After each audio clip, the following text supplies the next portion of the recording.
Well, it's on my walking commute from the office to home, so I can't not go. And it's a very ostentatious way of saying Cowtown, Dubai Metropolis. Like it. I'd like to ask everyone in the room, just think about what your goals are for the year. What concrete steps are you going to take to make 2020 better? And with that, I give you Phil Pelto. Thank you, sir. Appreciate it. Thanks for having me. Okay, so all the kids are telling me that I need to do more social media stuff, so we're going to do a little selfie here that's going to go on LinkedIn later. So, all right, there's that. Mission accomplished. All the interns talk about it's like social. It's fine.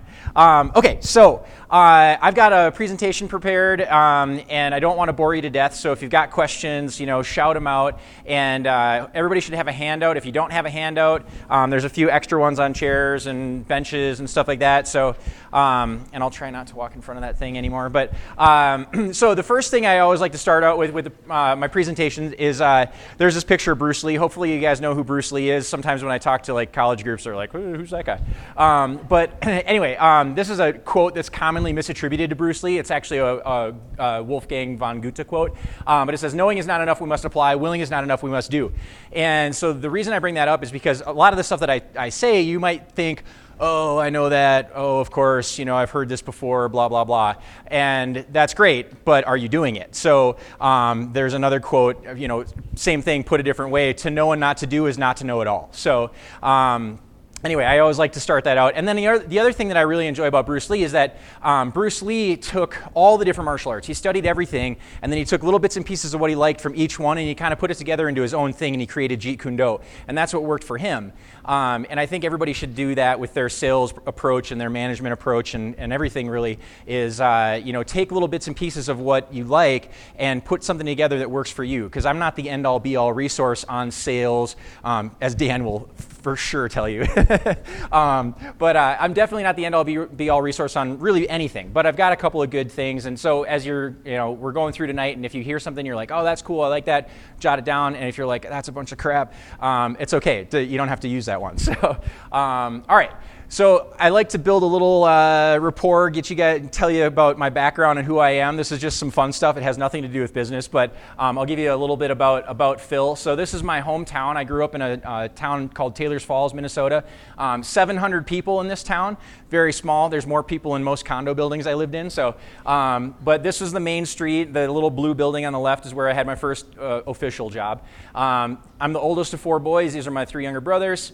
I had 8 addresses prior to graduating high school, went to 7 schools. I had 16 moves post-high school, and as of next month, I will be in the longest I've ever held one address in my entire life. So kind of stoked about that. But anyway, so these are all the inside Minnesota and one in Wisconsin moves, and then most of those were prior to graduating high school. And then I popped around a little bit after that, went to Arizona first, back to Minneapolis, Germany, Miami, and wound up in Denver. So I've been here a while. It's awesome. Love it.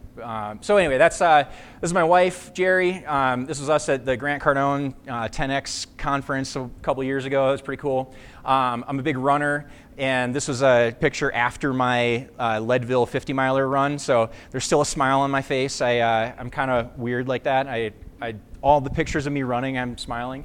And I have a penchant for crazy hairstyles. So for those of you who have known me for any longer than a year, those are all me and all the different hairstyles. And I'm sure it'll change again in another couple of months. So anyway, that's just some fun stuff. So why I get to talk to you, I've been in sales for a long time. I got my first sales job. This is all my jobs. I keep track. I've had 29 jobs. The first one was selling fireworks in the 3rd grade on the playground. My mom was super happy about the trips to the principal's office. So first ride in a cop car was in 4th grade, and as a result of the fireworks. And then some other random things. My first official sales job was telemarketing for a chimney and furnace cleaning company when I was in high school. And then I sold no-tie shoelaces. I sold Cutco knives for a long time, copiers, all sorts of stuff. So anyway, just give you a little background on what I get, why I get to stand up here and talk, because I've been in sales since I was 10, maybe even earlier than that. But the other thing is, This looks like a fancy org chart. This is not. This is actually my family tree. So my mom this is her family up on the top there. Elvin and Lucille, that's my grandparents. They had 22 children. My mom was number 12. There's no twins.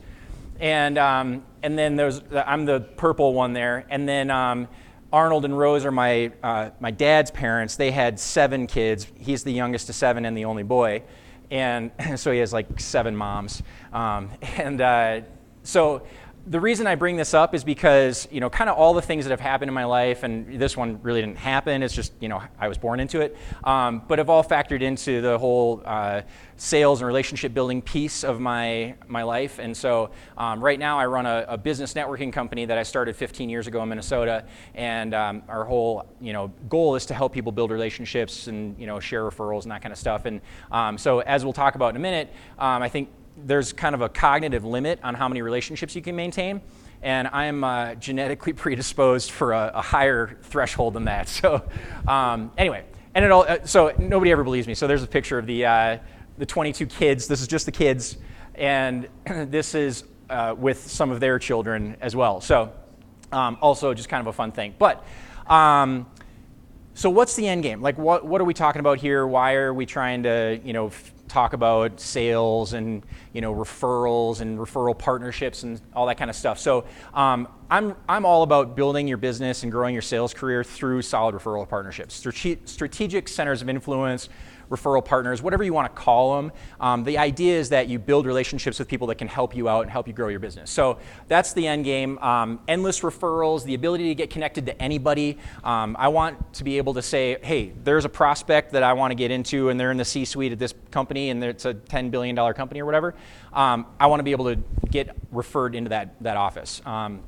And obviously grow your business, sustain your business. Never worry about not having enough, and specifically important as we're heading into like the 12th year of economic growth here, is not worrying about external influences or economic cycles. I think at some point, I don't know when it's going to come, but at some point there's going to be a pullback. Whether it's a full-blown recession, I don't know, but there's going to be a softening of the market, and when that happens, sort of traditional things stop being as effective as they are, and so the relationships, people kind of fall back on those, and the catch to that is you need to build them prior to actually needing them. Harvey Mackay actually wrote a great book in the 80s called Dig Your Well Before You're Thirsty. So maybe it was early 90s. Anyway.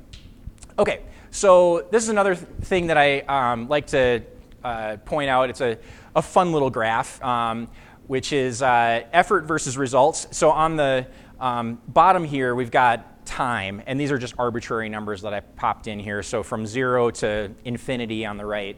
And the idea is, as many of you are very acutely aware of, if you start a business, grow a business, or you're in sales or anything of that nature, it takes an exorbitant amount of effort in the beginning, and you're going to get little to no results in the beginning. And if you're not mentally prepared for that, it can crush you both mentally and emotionally. And so it's important to understand, this is it's normal, and you got to put in a ton of effort in the beginning, and then eventually you get to this point where you don't have to work that hard, and your results are kicking off a lot more benefit than you're putting in. So the financial services industry is really good at explaining this. Most other businesses are not, and so anyway, I think it's important to just point it out to people when you're planning for your year and you're looking to start something new. It takes a lot of effort to get things rolling. So. All right, the first thing, that sort of technical stuff that I want to talk about, is figuring out who your ideal client is. So in your handout, the first page in here is an ideal client worksheet.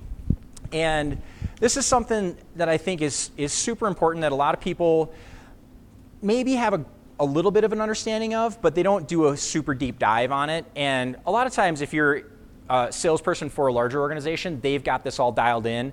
But if you're a salesperson for yourself, or you're starting a new gig, or you're starting a new business, or whatever the case is, people think like, oh, I can do anything, and even actually for a lot of the folks that are looking for jobs, you're like, oh, I can do anything. Like they've got a, W-2 position and it's got benefits, sweet, I'm in. And that might not be the best approach to things, because you've got to really understand, what's going to be a good fit. What are you looking for? And as far as clients go, who's going to be the best fit for your product? And that's the death of any small business, I think, is just like, oh, I can sell to anybody. And I see a bunch of familiar faces around, and I know we've had conversations about this before. When you're new, you're just like, take the money. I'm like, they've got a check, and sweet, I can do that. You want to buy a car? Like, I have a technology company, but I'll sell you a car. And I think that's really dangerous to let yourself get into that. So anyway, when we're talking about ideal clients, I've got a little worksheet here. You can kind of, I'm not going to force you to go through it right now, but it talks about, size and type of business. I'm assuming that you're all selling to companies and not to individuals.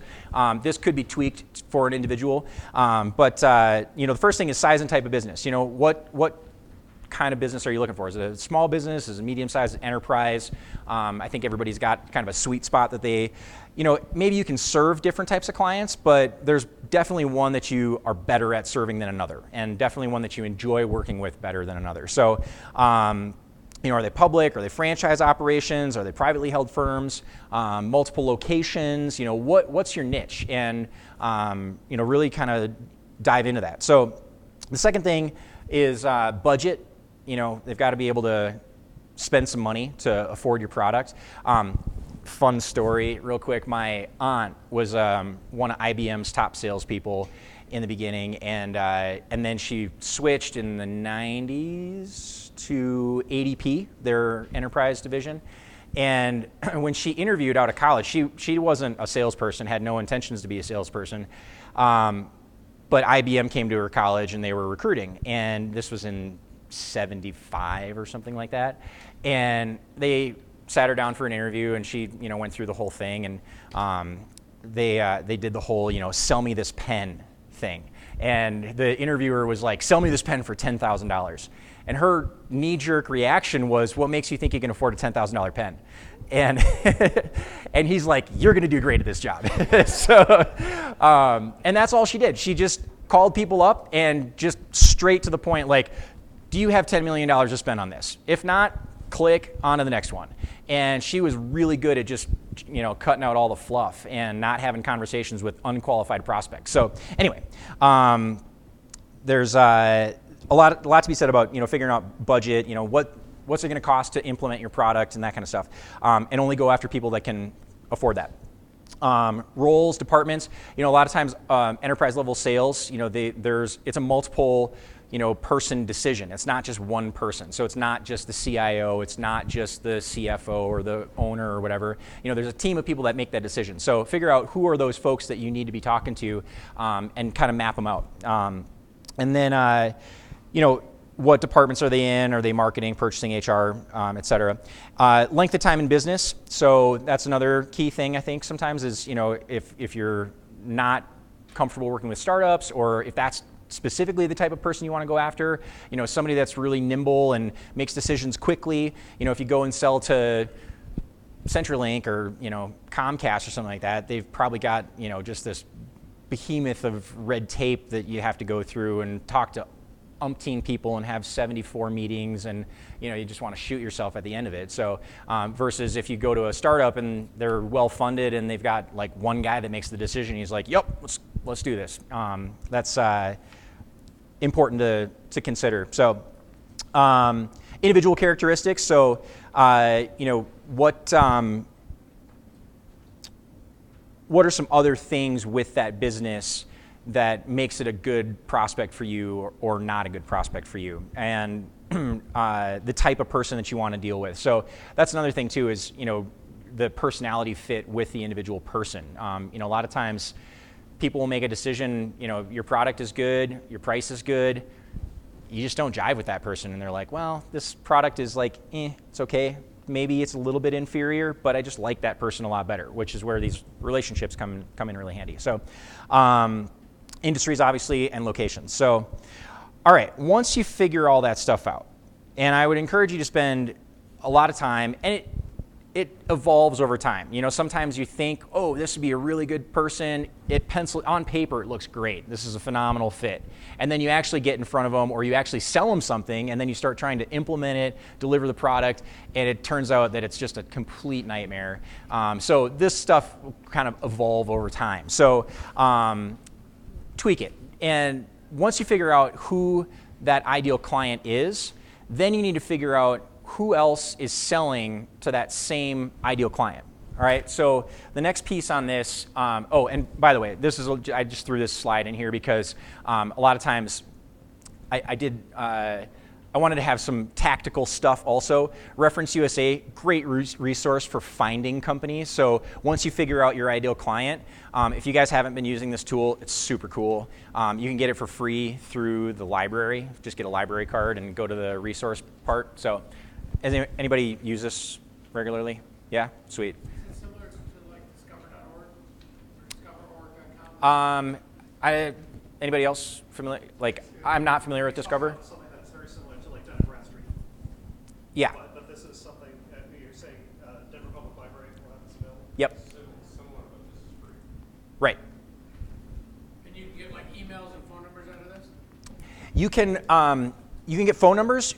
They make you purchase the emails, and I'll get a list of all the information they'll give you for free, and then I use another service to get the emails because I don't really trust their email finder. And the data is probably 70% accurate, I would say. It's okay. You still got to do a little massaging of the data and check some things. But anyway, great tool.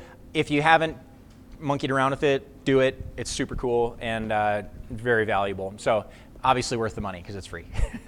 Okay, so once you figure out who your ideal client is, then put that person in the center of a little mapping process. And then the idea with this is figure out who else sells to that same client and who else has visibility to the type of sale that you're working on. So, with Lizette, if you're doing, learning management systems, so who else is going to be involved in that process or, having a similar type of conversation? It might be somebody that does design, a person that does video, their technology provider, the managed service provider. For all of you, this is going to change and it'll be different. There'll be a little, some similarities, but you got to figure out, who are other people, and you probably have a good idea of who else is talking to the same clients and doesn't compete with you. So that's the key: is find somebody that's talking to the same client but selling something else, and those people are the people you want to buy a bunch of beer for and take them out for lunch and build a relationship, which is the next thing that we're going to talk about. But does that make sense to everybody? Yeah? Okay. Hopefully. That's kind of the key ingredient for this whole thing. So, and make sure that, they're having a similar type of conversation because, somebody else, let's say you're selling, internet services and you're working for Comcast or CenturyLink or something like that.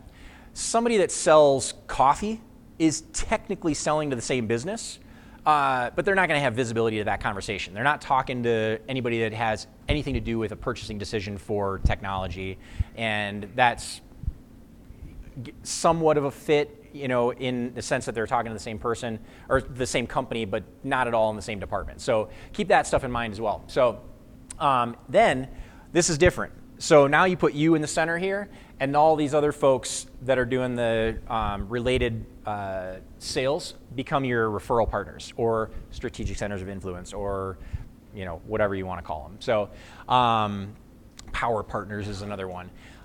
These are the people that you really need to be spending some time with and figuring out, how do I connect with them? How do I build a relationship and getting them in your Rolodex on a regular basis. So, and the idea is not to sell these people. So if I'm going after, say I'm Comcast and I want to partner with somebody like a fractional CIO, I don't want that person as a client. I really don't care about their business.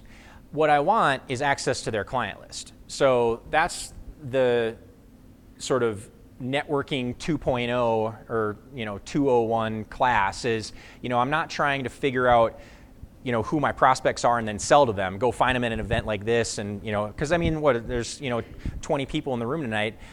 I could have 20 prospects and I could all sit down with all of you and, put the sales pitch on, and I get 20 sales or I get no sales or somewhere in the middle there.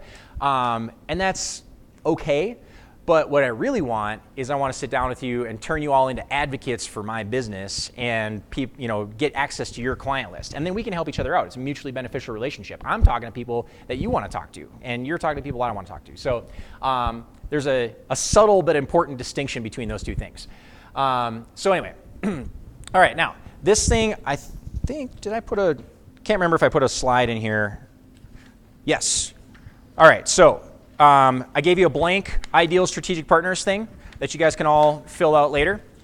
And then the next page in here is this little graph. All right. Anybody ever heard of a guy named Dr. Robin Dunbar? He's a British anthropologist and works at Oxford. And he wrote a book called How Many Friends Does One Person Need? There's a definitive answer to that question. It's 148. And so the idea is, he studies group sizes in primates, and then he took the brain size of primates and extrapolated out, okay, a primate is this size and humans are this size, and so therefore our group sizes must be this. And there's a bunch of data to back it up, and other people that do work on it. Anyway, the point is that there's 148 relationships that we can maintain. And the maintained relationship number is how many people could you show up at a bar unannounced and sit down and have a beer with them and it wouldn't be weird. So that's the number. It's not the number of people that you know by first name. I'm sure there's your barista and the bartender at the local pub that you might remember their name, but you don't really have a relationship. You don't know that much about them, and if you saw them out socially, it might be kind of weird. So 148, and within that 148, there's actually 4 tiers of relationship status, I guess. So your core group of people, this 4 or 5 people in the middle, you spend 50% of your time with those 4 people, or 5 people. It's the reason for the differentiation there is if you are married or in a relationship, that person gets a spot. So you've only got 4 other spots. If you're not in a relationship, you got an extra one. So anyway, you spend 50% of your time with the core 5 people. And then you spend an additional 25% of your time with the next 15. And so that core 20 takes up 75% of your time. And then you've got 30 for the next 15% and 100 for the next 10%. So as you get out towards the outer edges there, you connect with those people semi-regularly, but those core 20, those are people that you probably see on a monthly basis or definitely a quarterly basis. And one kind of fun thing that I like to use to sort of... Not to take it on a tangent. Yeah. I was another social media channel I was listening to said, you are going to be the average of the 5 people you hang out with most. How does this correspond to that? Yeah. Because not only we're talking about quantity, we should also speak to quality. Quality. As well as quantity. Well, and this is, I think, directly related to that and sort of a testament to the fact that you need to be mindful of who these people are.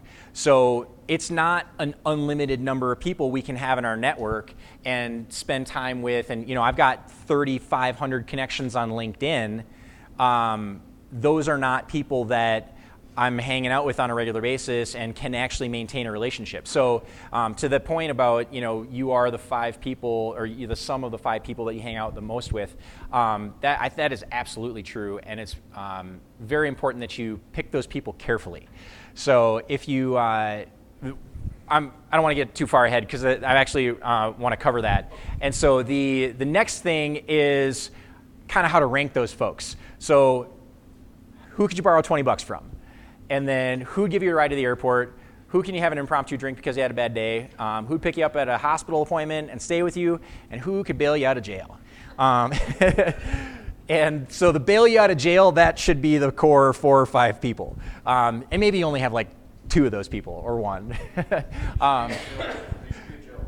Yes, exactly. That's the really good friend.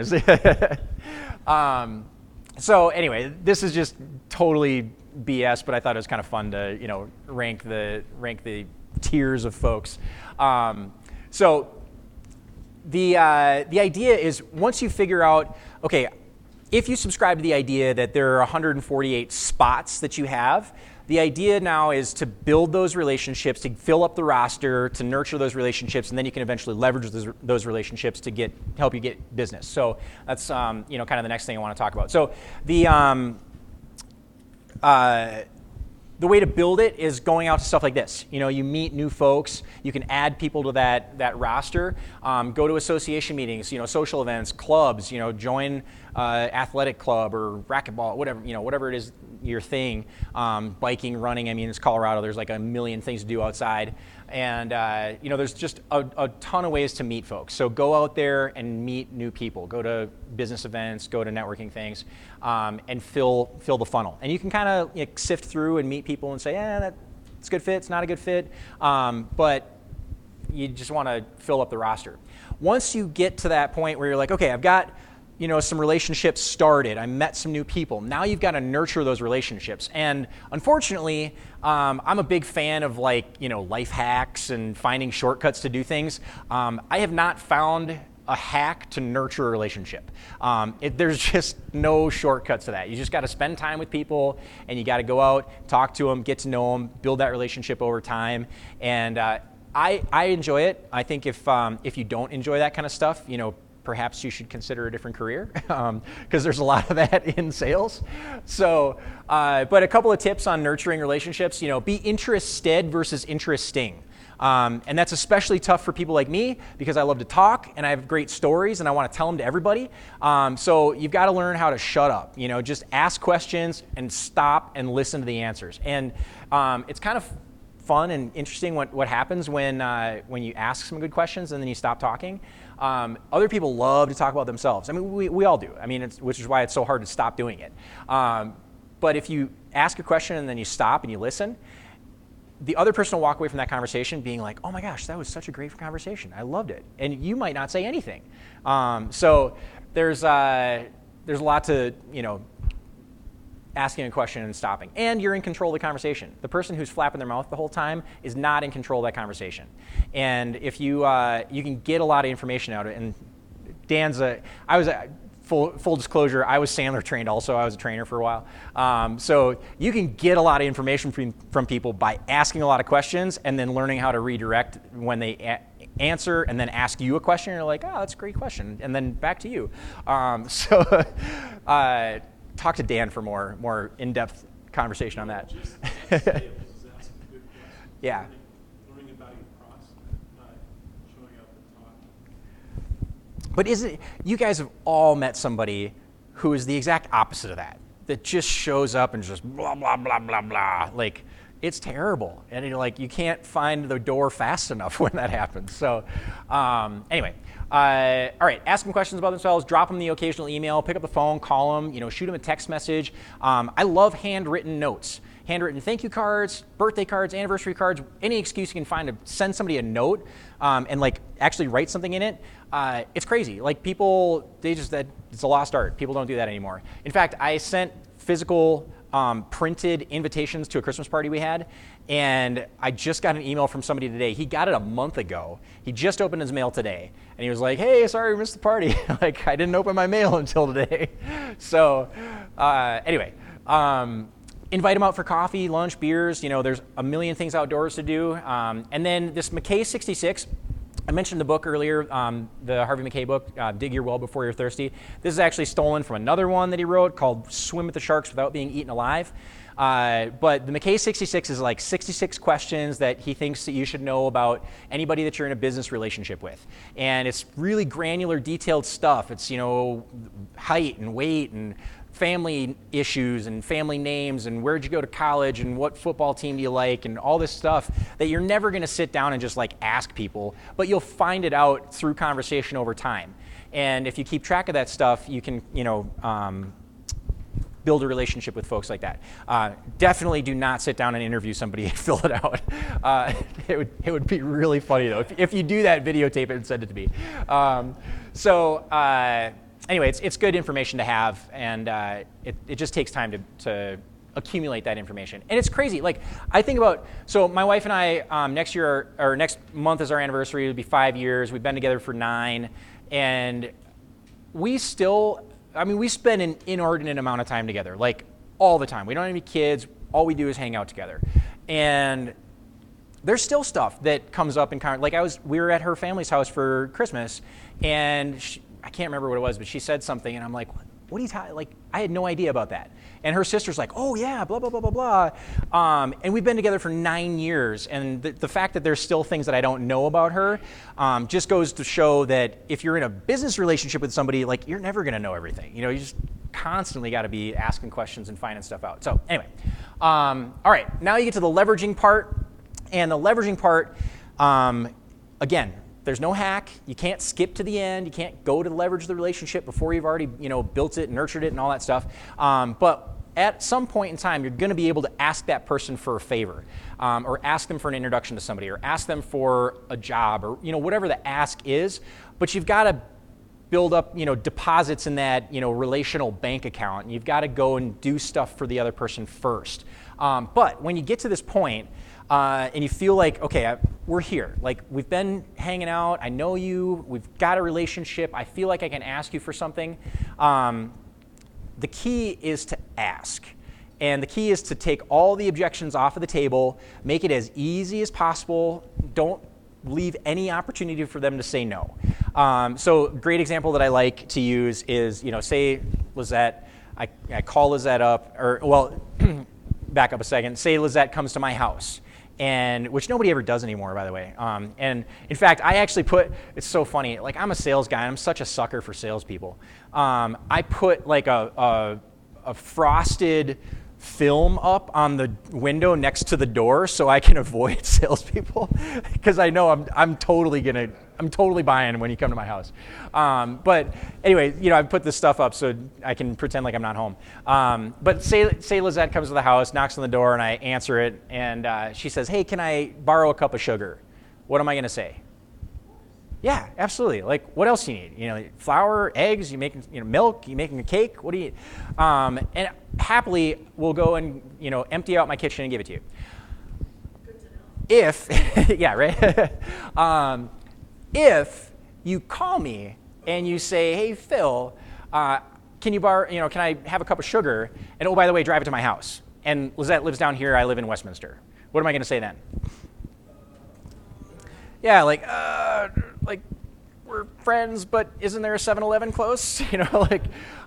It's the same ask, but the level of effort that it takes for me to do it is significantly different. So when you're talking about leveraging a relationship and asking somebody for an introduction or asking somebody to do something for you, you've got to make it as easy as possible for them to do that. So in the world of sales and networking and relationships and referrals and that kind of stuff, what I encourage people to do is go to LinkedIn, go to Google, go to wherever it is that you find your information, find the people that you want an introduction to. So if Bob is connected to Michael and I want an introduction to Michael, I'm going to go find that name. I'm going to find an email address. I'm going to pre-write an intro email, and I'm going to make it super, super easy. Then, after all that stuff is done, then I'm going to take Bob out for coffee or beer or scotch or whatever. Probably scotch, and we're going to sit down, and I'm going to say, hey, we're buddies. We've been, building this relationship for a while. I could use your help. I know you know Michael. I've pre-written the email. Here's his email address. Would you mind making an intro for me? And what's he going to say? Of course. Yeah. It's like no skin off anybody's back. It takes 2 seconds to copy and paste it into an email. But that versus, I think what a lot of people do is like, hey, do you know any businesses that are between $7 and $10 million that are looking to increase their technology budget? Blah, blah. Like, now the onus of prospecting is on him, and he's got a business to run. He's got sales to quotas to worry about. He's got all this other stuff. He doesn't care about me. And that's okay. He shouldn't. He's a busy guy. Take all the objections off the table. Make it as easy as possible for people to say yes. So anyway, there's that. All right.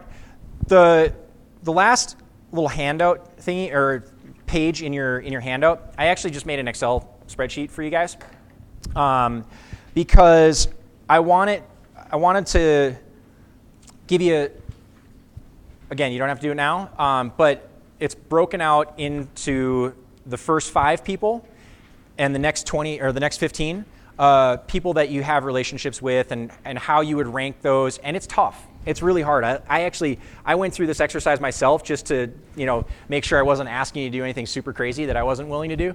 And I wrote down names, and I struggled. I had to go back to my calendar over the last year, and I was like counting the number of meetings I had with people, and like how many times did I actually see that person, and how do you gauge that relationship, and then what sort of value do you get from that relationship? Are you able to contribute value to that relationship? Are you getting stuff out of it? There's a lot of factors that go into it. But I would encourage you to spend the time going through and figuring out who are the folks that are really important to you that you need to be spending time with. And then schedule lunches, coffee, beers, just get it on the calendar because there's really not that much time in the week to do this kind of stuff. I mean, again, I just to make life easy for you, I put a little calendar in the back. There's Everyone needs caffeine in the morning. Everyone needs lunch, and a lot of us need a scotch after work. Yep. You think about, commuting, especially if you're commuting on I-25, but commuting and doing your actual job and, working out, going to the gym, spending time with your family. I mean, you take all that stuff out of there and sleeping, there's not that much time to sit down and have a scotch with somebody. So you've got to put that in the calendar, make it a priority because this stuff doesn't happen if you don't schedule it. And you're not going to build relationships with people if you're not putting effort and energy into it. So it's kind of like a marriage, which, I'd know business and personal stuff, totally different, but not really. There's a lot of energy and effort that goes into it. So anyway, that's that. A couple of last quotes that I really like. The path to success is to take massive determined action. It's Tony Robbins one. So just go out there and do it. And then the summary is the end game is to grow your business with sustain it with referral and partnerships. This is a long game. This is not something you do and then, oh my gosh, this person gave me a lead and I got a sale out of it next week. This is something that I've been building for 20 years. And you got to deploy patience, perseverance, and persistence. And then the last quote is, whatever you do or dream you can, begin it. Boldness has genius and power and magic in it. So, thank you. Phil, thank you. Yes. You're welcome. Any Questions? for Phil? That was one of the best we've had in a long time. Cool. Yes. Thanks. Fantastic One job. of the things that I got introduced to recently and ties into a lot of the same concepts. A gentleman named Jonathan Harbinger has a series of podcasts and little video snippets called 6-Minute Networking. Oh, cool. So I just started the program. I'm not sure how good it is, but it's great for getting you into a routine of keeping that network fresh, keeping connected with that 100 that you might only spend 10% of your time. Jordan Harbinger. Oh, Jordan, yes. Excellent Sorry. podcast. Yes, he used to be called The Art of Charm, and that was called the Jordan Harbinger Show. Jordan Harbinger. But yeah, Definitely check it out. And that number, 148, in the military has had something for centuries called a company, which is 150 soldiers. Mm-hmm. And there's companies that will establish, they'll build a factory, and they'll have 150 parking spots. And when that parking lot's full, they build another factory. That number's been around for a very long time, a lot of capacity. The average person's Christmas card list is 154. There's always those couple people that send you something, and you're like, damn, I wasn't going to send them anything, and now I have to. Yeah, but yeah, that's an excellent resource, and I recommend everyone tunes into that as well. 6-Minute Networking. Michael. So Phil, I watched your video on LinkedIn, I think it was. Okay. You are very social, but around referral selling versus cold calling. Yeah. And the numbers and how they kind of work out. And it's a good video, so. Cool. I think it was 10 minutes? 9 minutes? Not even. It's like 5. Yeah. Like that, yeah, but it's just really interesting when you look at it and how. Right? Yeah. And where do you want to spend your time? Yeah. Right? You want to spend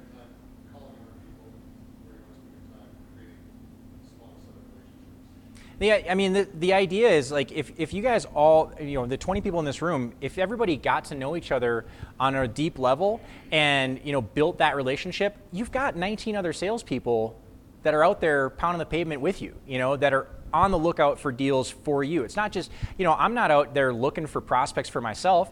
I'm out there keeping my ears open, learning what can I listen for that's a good prospect for Lizette or for Dan or for Michael. I kind of want to hear about your new gig too. But how can I help other people grow? Because if I can provide value to other people, that's just going to, sort of strengthen the relationship and sort of endear me to the, I'm building value and I'm building that relationship and building some people want to help out. Spacing on the terminology right now, but people will want to help you out because they don't want to be in your debt. They're like, oh, that person helped me out. I need to do something to help them out. So, Bill, I got a podcast for you here. You use it yeah, in your basement. I know, right? You didn't like the window well behind it, like it. Nice. All right. How many people here are podcast addicts? Good. Everyone else, raise your hand.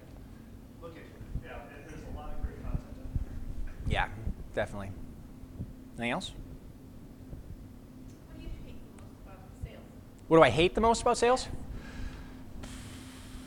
Anything that you do not like, actually. Yeah, so there was a time in my life where, not so long ago, I think maybe 5-6 years ago, where I got so frustrated with having to start over, every year. It's like, oh, I hit my numbers and now I'm at square one. Now I got to redo the whole thing. And I was thinking about it wrong. I think I was just kind of having a little pity party because, I didn't have a good year, wasn't off to a good start or whatever the idea, thing was. But when I started to think about it, and I also kind of complained to myself about being in sales in the first place because I didn't intend to be in sales. Like I wanted to be an accountant, which sounds insane, but I was on the accounting team in high school. And so I got all the chicks. No, it was, I wanted to be an accountant or, something like that. And I fell into sales. And then I woke up and I was like, damn it, why did I do this? And why do I still do it? Why can't I just get a job where I don't have to go out and hit my nut every year? So when I started complaining about it and I really thought about it, and then I was like, well, if I do a good job of building partnerships and doing what, taking my own medicine and building out these strategic partnerships with people that can help me out, I don't have to do all of that work on my own. I've got a steady flow of referrals coming in. I've got people that have my back and that want me to be successful. And then the other thing is I realized sales is the only thing where you don't have to worry about job security. If I've got some buddies that just got laid off at Wells Fargo, and they've been there for like 15 years, and they just were like, reorg, sorry.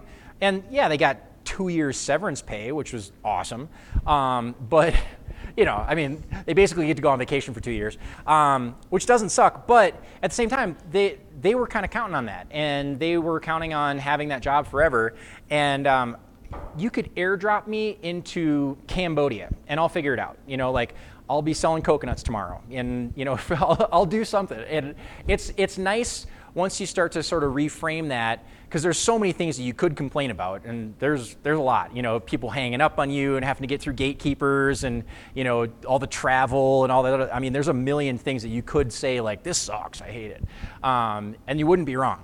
But if you start to think about it in a different light and you're like, okay, I never have to worry about if this company shuts down, like sales is a skill I can take to another company. Like everybody's always going to be in need of salespeople. There's always something you can do, and you can start something on your own. You can go out and start your own sales business or sales consulting business or whatever it is.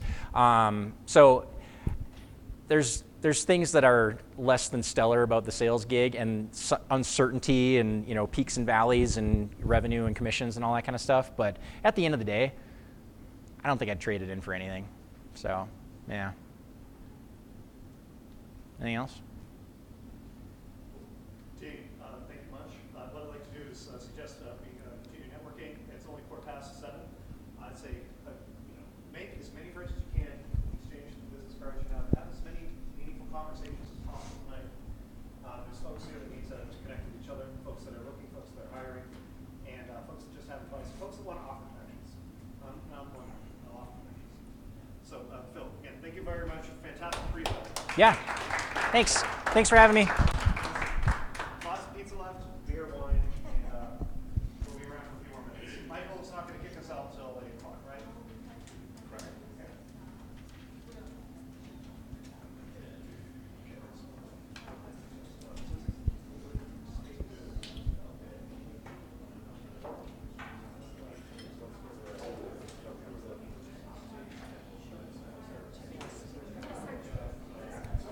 So I got a question for you. Yeah. I went from technical now to full-fledged sales guy. Yeah.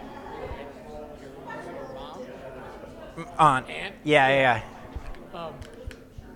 So knowing the sales, my biggest struggle is not when I get into the customer and start talking about a product and everything. It's getting them to agree to meet. Yeah. Like there's a guy, I sell software that does business automation. Yeah. I did research for Southwest Airlines. one of Okay. my customers. I put together a business case that they could save about $5 million a year using our software to do gate automation. Oh, okay. So one aspect of gate automation. Yeah. You know when you're at the gate and the person leaves, Yeah. you know where they go? No. Down the tunnel to talk to the people on the plane. Or the people that are filling the plane. Really? That's what they do. That's crazy. They come back. And they're like, anything? No. Okay, Yeah. I gotta go hold on. I can't focus on you, customer. Yeah. So I put together, if I automated communications, work tasks, and no longer using paper between those 3 roles, Yeah. and took care of their audit requirements for the DOT, Yeah. they would save $5 million a year in labor. That's just in Denver Airport alone. Yeah. He didn't even answer. What do you tell a sales guy that's never been sales before that does this kind of research for 3-4 months, puts it together, and sends it to the chief operating officer of Southwest Airlines, and they don't even respond? Yeah. I mean, Because that was a lot of work. right. I thought it was going to get me a meeting. It didn't even give me a respond email. Yeah.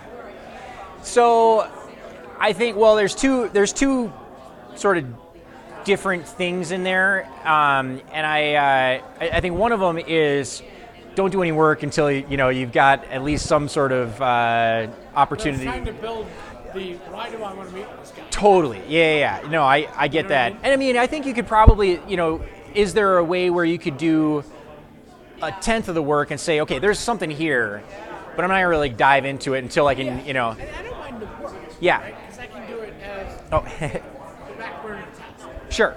Right? I got Yeah. the primary task and I'm doing this on the side. Okay, now I feel I'm good enough to go. Let's go. Right. Yeah. It's the how do I figure out if my message wasn't clear enough, good enough? Right. Why didn't I get a response? Yeah. That's Was it just an email? Yeah, That- through LinkedIn. Yeah. I looked him up on LinkedIn. Right. I had him identified. I did the research. I put it together, and then I think with that, the guy probably never read it. It just never. It was in his inbox and just deleted and end of story. Like it never even got the light of day. So in a situation like that, some of the stuff that you keep emailing. No. Every 10 days?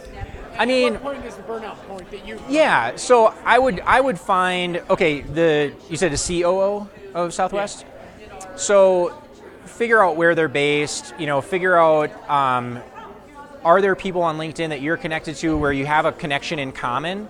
Is he a second degree And that's person what I was or? thinking about, was like who he knows. Can I find someone that Right. can help push my name to him? Exactly. So, try and connect the dots, try and build a relationship with somebody that can get into him. And then, So not directly go after him, but go after someone that knows him well enough that I could try. that Exactly. knows him talking to me that I could. exactly. Build that relationship. Yep. Only as a move to get into that. Right. Yeah. And, worst case scenario, if you can't find anybody that fits the bill there, I've had really good luck with, some really unique direct mail pieces. So if you've got, And I did that. I directly emailed him. but I mean like a And then physical he's thing. got, oh, like a, Yeah, like like a package. yeah, like I've heard that work. try and like if you could make a a little like cardboard ramp and you have a little person in there and like something crazy like that he's just not going to throw away. Like, curiosity would get the best of him, and he'd have to look at it and be like, what the hell is this? Because I did a class with, it's like how do you sell to the C-suite type of class. Right, yeah.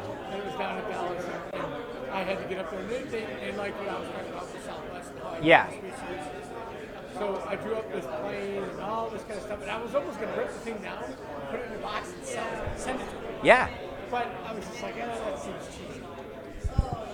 Cheese works sometimes. And basically what I've heard is, at sales, who cares? Right. Try anything. Yeah. And see what sticks. Seriously. My And boss has always got this same approach that he keeps telling me, and I'm new to sales. I've been doing it for Yeah. less than a year now. January 19th was my first job, other than doing tech sales. yeah. Sales as being the prospector, as being Right. the go get the relationship. Yeah. He's always like, just tell me you're in town and you're going to take them out to lunch. Yeah. He gets meetings all the time. Yeah. I'm like, for a year, he said, dude, there's got to be other techniques and tactics. They're based in Dallas, I got customers from St. Louis to California. but I mean that guy in Minnesota. particular. Yeah. Is he in All Texas? of Southwest headquarters is here. Yeah. Because the other thing you could figure out is like, this would be a little bit more challenging, but figure out like where he is physically.